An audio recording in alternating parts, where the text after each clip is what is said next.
How long has this project, this tape, how long has this been in progress for?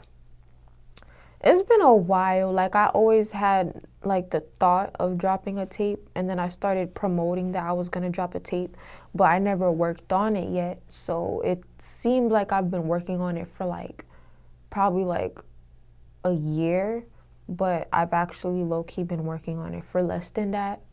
And then when it got like 90% complete, I like stopped working on it, stopped going to the studio and shit. I be getting a little depressed and unmotivated sometimes.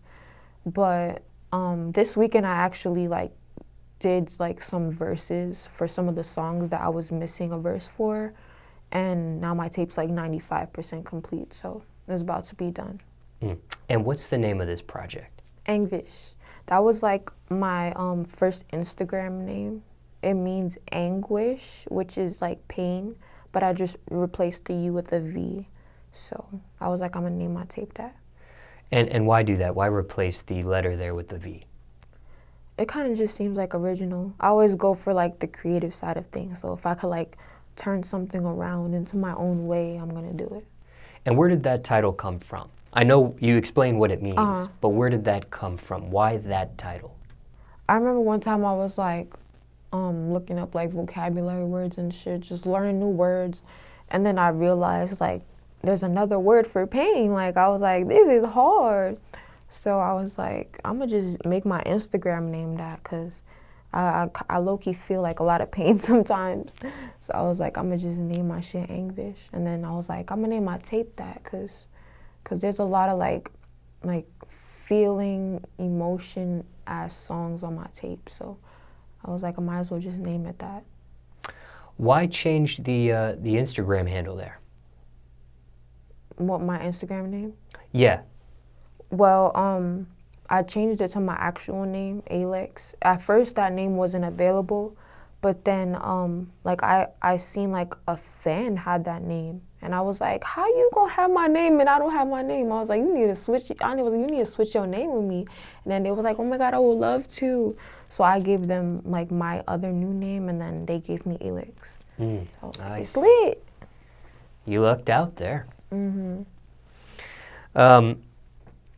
You mentioned depression here, or you said depressed. Has that something you've ever been like medically diagnosed with, or these are just, you know, signs? No, I didn't want to be diagnosed with it. Like I feel like I'm bipolar also. Like I have anger issues sometimes. Like I don't want to be diagnosed with it, because what's next? They're gonna give me medication and shit? Like I don't need to take all that shit. Like I'm gonna just smoke my weed, I'm gonna chill, be around good energy, positive energy, and then hopefully like that will cure it all.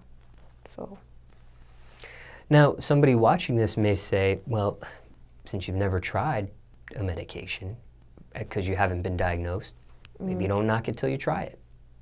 I don't really fuck with like pills and shit. Like I can't even swallow pills. Like I don't fuck with pills. Like I don't know. The thought of pills is I can't fuck with pills like that.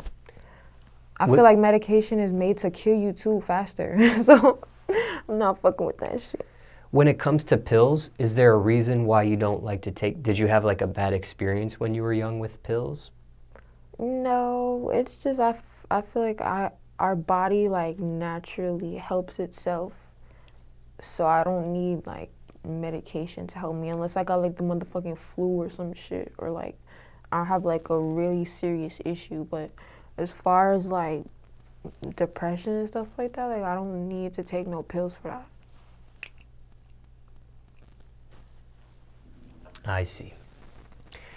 And just curious, you haven't been officially diagnosed or anything, but you ever sought like counseling or therapy for this kind of stuff?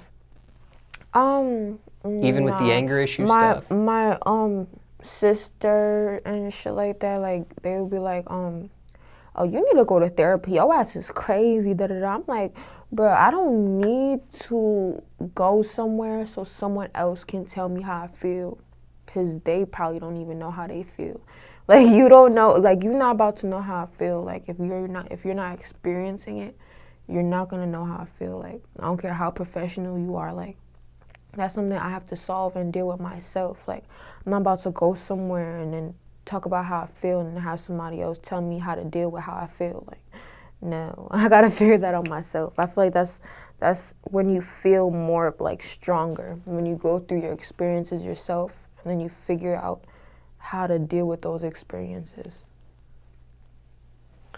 So let me ask you this: when it comes to medicine, like what happens if you get? I think you mentioned the flu. What happens when something like that happens? If I'm finna die, I'm gonna take some shit real quick, like for the amount of days I have to take it, and then I'm gonna build up my strength, my immune system after that. But if I'm not about to die, I don't care. I'm not taking shit. Like, even if I have a headache, I'd be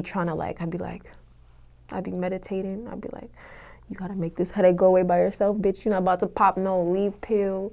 You don't need that shit. What about stuff in liquid form? I know there may be like medicine you can take, like when people get a headache, they get the powder, and you can do that, or when people get colds, medicine. there's like liquid medicine instead of pills. Yeah, that would be easy. That would be easier than pills, but it's kind of the same thing. And like most adult medication, like don't really be having like the liquid form of it, so it's kind of like tricky. But when I was little, I used to like the bubblegum liquid medicine, the one that tastes like candy. Like, I would be drinking. Like, every time I had to take my medicine, I'd be like, yeah, it's lit. I'm about to take my medicine. Like Dimetap? I don't know what it's called, but it's like pink and it tastes like bubblegum. And then lean and stuff, like people probably drink lean to take their pain away or whatever. But when it becomes an addiction and then you just sipping it because you feel like it, like, no.